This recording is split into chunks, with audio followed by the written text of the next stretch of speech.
SyncMirror provides redundancy for our disk shelves.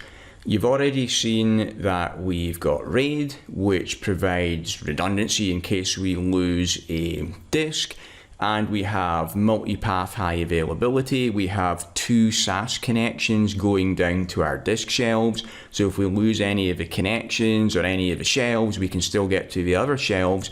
But what about the data that is on a disk shelf? We want to have redundancy for that as well. That's where SyncMirror comes in.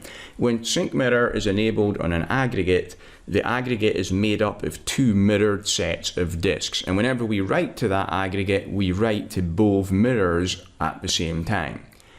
For this, you're going to need twice as many disks to make your SyncMirror aggregate. So the benefit we get from this is we get redundancy. If we lose a disk shelf, then we don't lose our data. But the drawback is it's going to be more expensive because you're going to need to put in twice as many disks for this. Now, you don't need to do this at a system-wide level. You can do it for targeted aggregates if you want to. So you don't have to do it for all your aggregates.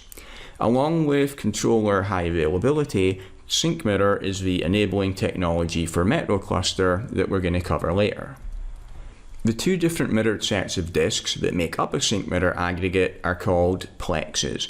The two plexes are on different shelves connected to the system with separate cables. We always have it like this because the point of SyncMirror is for redundancy for our shelves. There wouldn't be much point in doing it if the disks were on the same shelf. A normal non-sync mirrored aggregate is going to be made up with just one plex. We also have pools. To configure SyncMirror, the disks must be divided into two pools by you, the administrator. The two pools will be pool 0 and pool 1.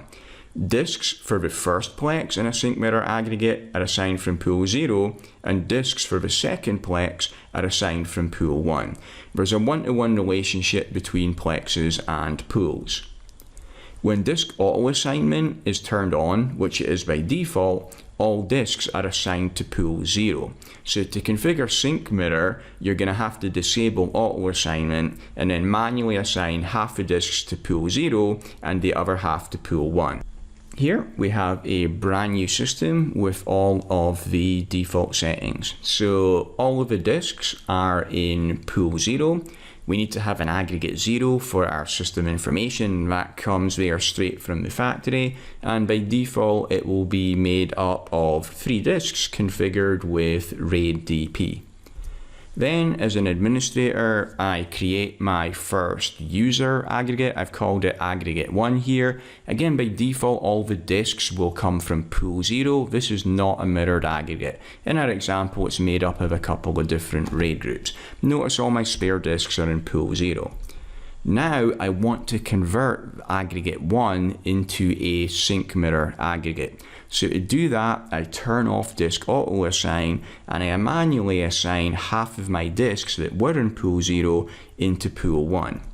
Next up, I convert aggregate 1 into a SyncMirror aggregate. When I do that, we still have the original disk shelf. The data is on there in pool 0 and plex 0. On a different disk shelf now, I'm going to be mirroring the data onto there as well. So it's an exact mirror copy of plex 0. So now I have plex 0 on one shelf, plex 1 on the other shelf. Notice with my spare disks, I want to have half of my spare disks in pool 0, the other half of my spare disks are going to be in pool 1. In the example here, I converted an existing aggregate into a SyncMirror aggregate.